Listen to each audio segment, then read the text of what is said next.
In this program, we will learn about prefix and postfix increment operations. So let me first declare variable x, which is having value 5, and let me also declare variable y.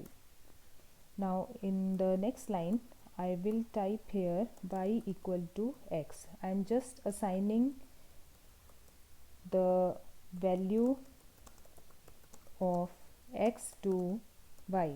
In the next line, I will type /n value of x is equal to, and here I will type x. Similarly, cout /n value of y is equal to, and here I will type y. Let us just before that return 0, and now I will save my program as, let's say, increment, save, execute, compile and run. As you have seen, I have just assigned the value to x and same value has been assigned to y, and I am just printing their values which come out to be equal at this point of time. And now I will perform prefix increment. So I will type here y equal to ++ x, and again I am just going to copy paste these lines to save my time.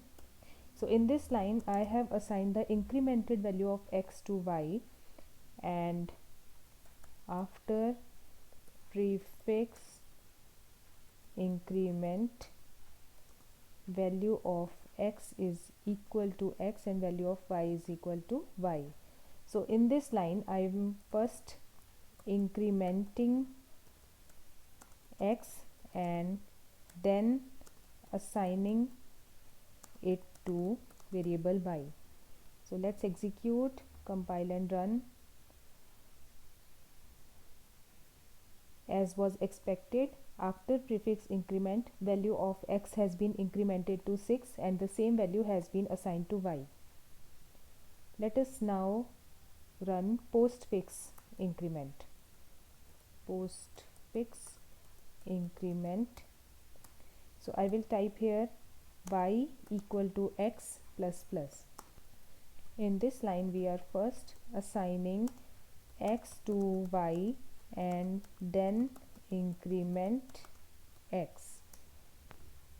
Again I am just copying these lines and let me paste it here. So after postfix increment, value of x is equal to x and value of y is equal to y. Let us again compile and run it to see what changes are there now. So you can see after postfix increment, value of x is incremented to 7, but value of y remains the same, which is 6. That is because in case of postfix increment, we first assign and then increment. So value of x initially, I mean to say before this execution, was 6 and y was also 6.